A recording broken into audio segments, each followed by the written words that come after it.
Bismillah ar-Rahman ar-Rahim. In the name of Almighty Allah, the entirely merciful and the specially merciful.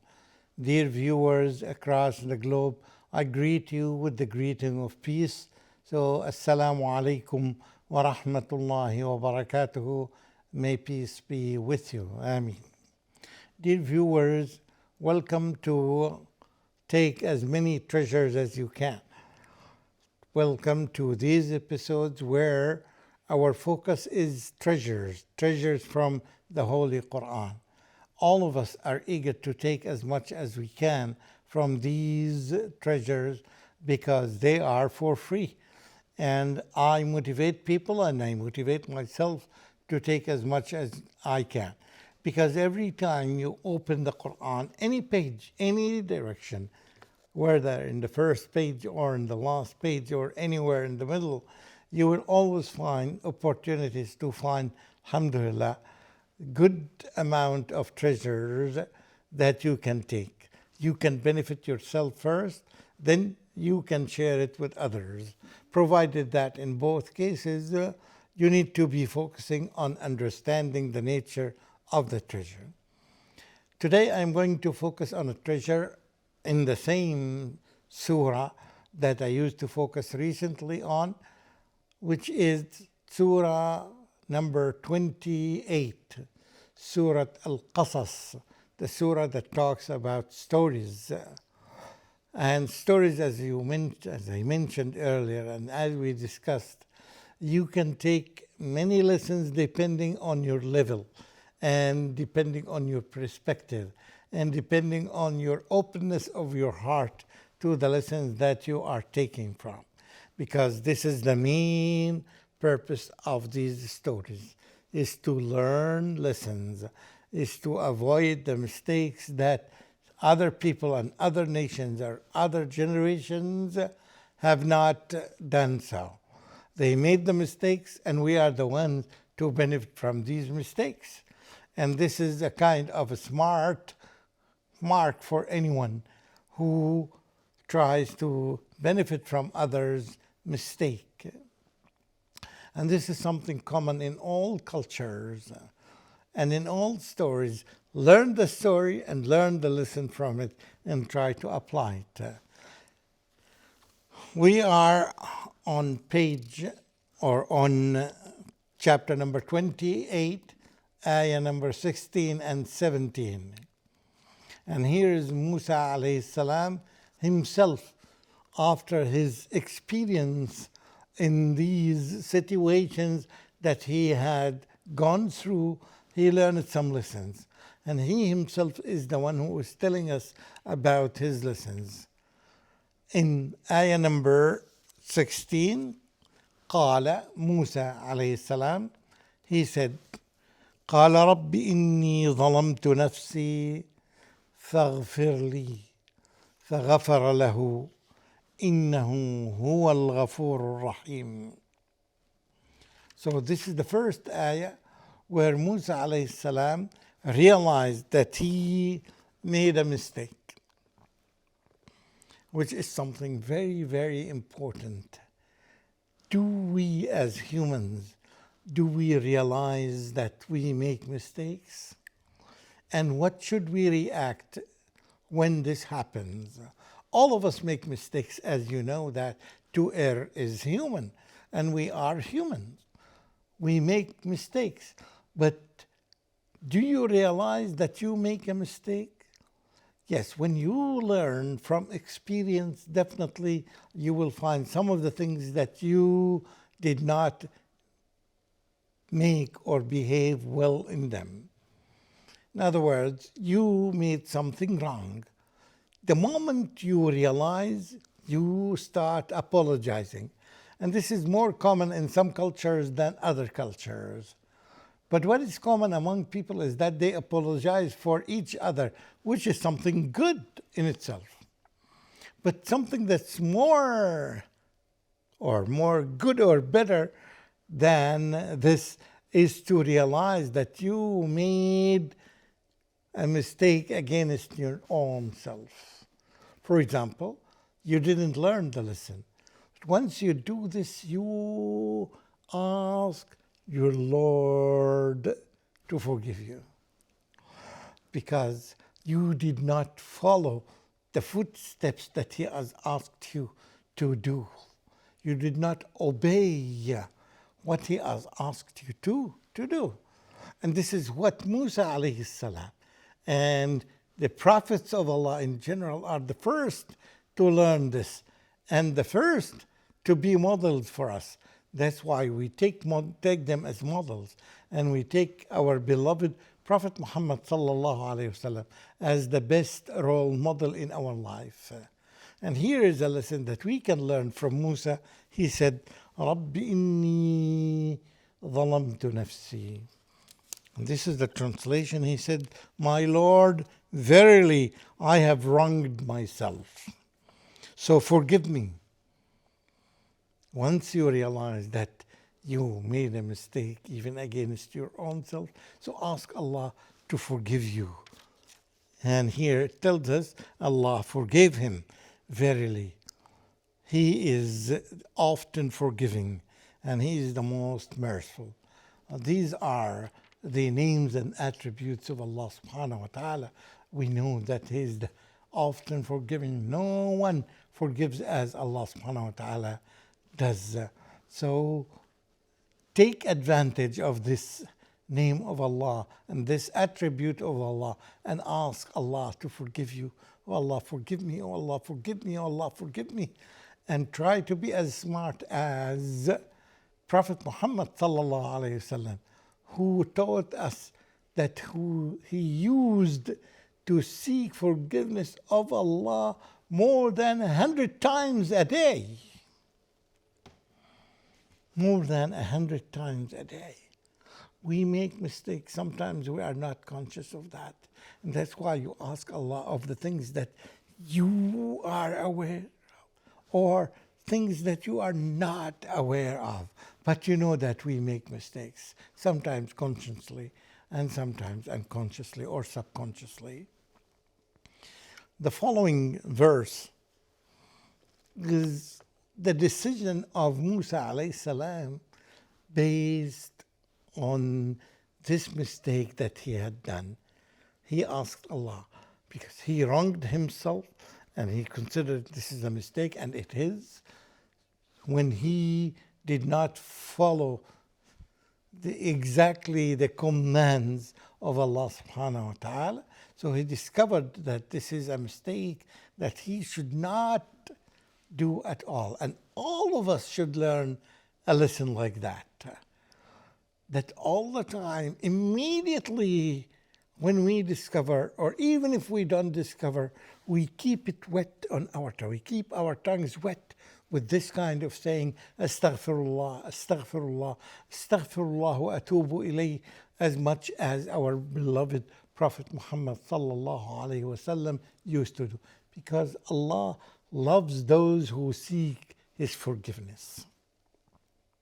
It's not just asking people to forgive you or you're sorry because you have done this and this, but more important than the people is the Lord of the people Himself. You ask Allah Himself to forgive you because He is the often forgiver. That you know this name of Allah subhanahu wa ta'ala. So as I always say, that use it or abuse it. Use it as much as you can. أعوذ بالله من الشيطان الرجيم. Ayah number 17, chapter number 28. قال ربي بما أنعمت علي فلن أكون ظهيرا للمجرمين.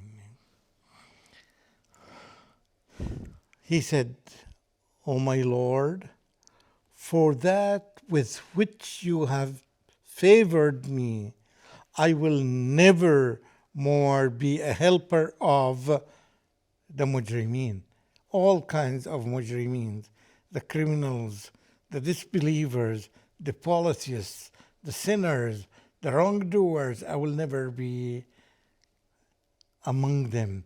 I will never support them. I will never help them. I realize the favor that you bestowed me. Therefore, I'm going to use these favors positively. this decision by Musa alayhi salam is an amazing lesson.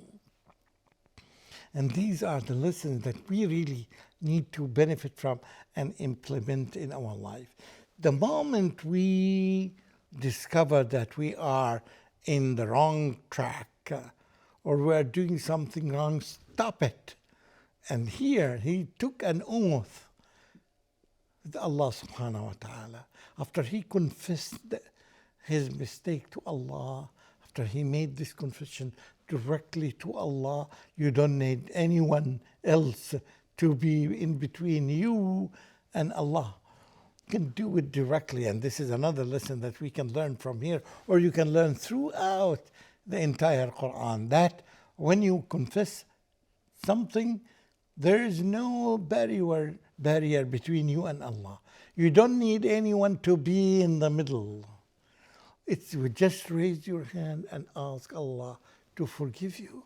Very simple. And because of this simplicity, we found that a lot of people are coming to Islam, and they reverted to Islam because they realized the simplicity and the easiness. Why would you require someone to be between you and Allah? You already realized Allah is all-knowing. You already knew the name of Allah subhanahu wa ta'ala, that He is Al-Alim and He is the forgiver. So why do you need the help and the support of someone else? You don't need that. It does not make any sense. If you know that Allah is Al-Alim and Allah is Al-Ali and Allah is Al-Hakim, why would you look for someone to be between you and Allah? Straightforward, it is between you and Allah subhanahu wa ta'ala, so ask Him directly. I hope we benefit from these lessons. And he decided, he made this decision because of all the favors that Allah gave him. He said that I will never be a helper of any kind of criminals. I will never support them. I will always look for the truth and support the truth. I will always look for the weak and support the weak. I will always for the people who suffer from the injustice of the tyrants, and I will always support them. Musa alayhi salam has realized this, and he has taken this wonderful decision in his life because he knows this is what pleases Almighty Allah. When you look, you find yourself in this position or in this situation or in this category or with this group or with this party, and you find that it is a wrong thing. The first moment you react is you take decision, keep yourself away from them. And not only that, you ask Allah to forgive you. Not only that, you ask Allah to give you support, to be a helper of the others who need your help and you need your support. Beautiful, beautiful lessons, beautiful decision taking. And you really look for those people. Where are they nowadays? This caliber of people, caliber of Musa alayhi salam, caliber of Muhammad alayhi salam, caliber of Jesus alayhi salam. That's why Allah subhanahu wa ta'ala selected them to be the best humans on this planet. Therefore, when you want to look for some role models for you, there's nothing or no one is better than taking the role models of the messengers of Allah. And on the top of them is our beloved Prophet Muhammad sallallahu alaihi wasallam, because his sunnah is very clear and very well documented, and it is available everywhere. There's no one on this planet has his traditions and legacy very well documented as the legacy of our beloved Prophet Muhammad sallallahu alaihi wasallam. So take it. It's so very well detailed, so you can track all the beautiful wonders that the Prophet Muhammad sallallahu alaihi wasallam did and said and approved throughout his lifetime. I like this lesson, and I'm quite sure that you like it as well, and you love to share it with others. Unfortunately, when you have some free time and you sit with people, whether they are your friends, whether they are your colleagues, or whether they are even your family members, and you sit with them and chat with them, and you see when they are talking about other humans, very few of them, unfortunately, they talk about the role models, the messengers of Allah as role models.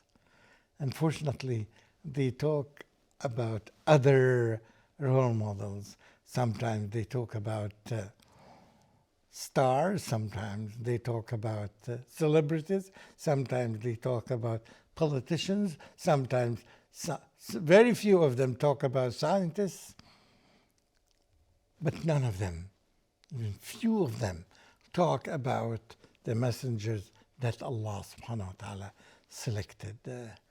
And luckily, as I said, that the tradition of our beloved Prophet Muhammad sallallahu alaihi wasallam, his legacy is very well documented, so it is available. It is so vivid and vibrant in every aspect, in every area of life. We need to take it and to emulate it, and it becomes part of our behavior system, part of our system, part of our personality and character. It should be the model of Prophet Muhammad sallallahu alaihi wasallam. That's what every human realizes, by the way. When you read the biography of our beloved Prophet Muhammad sallallahu alaihi wasallam, it's irresistible. Therefore, you don't read it once or twice or three times. Throughout your life, you find yourself that you have repeated reading it many times. It's so attractive and so impressive and so, above all, so beneficial for you, to teach you how to act in this world. And according to every situation, in every position, in every aspect of this life, it tells you exactly what to do, what you are supposed to do, following the footsteps of our beloved Prophet Muhammad sallallahu alaihi wasallam. We do thank Allah subhanahu wa ta'ala for selecting Prophet Muhammad sallallahu alaihi wasallam as the best role model among all humans. And we ask Allah for giving us support to follow the footsteps of Prophet Muhammad sallallahu alaihi wasallam in this life. Ameen, ameen. Wassalamu alaikum wa rahmatullahi wa barakatuh.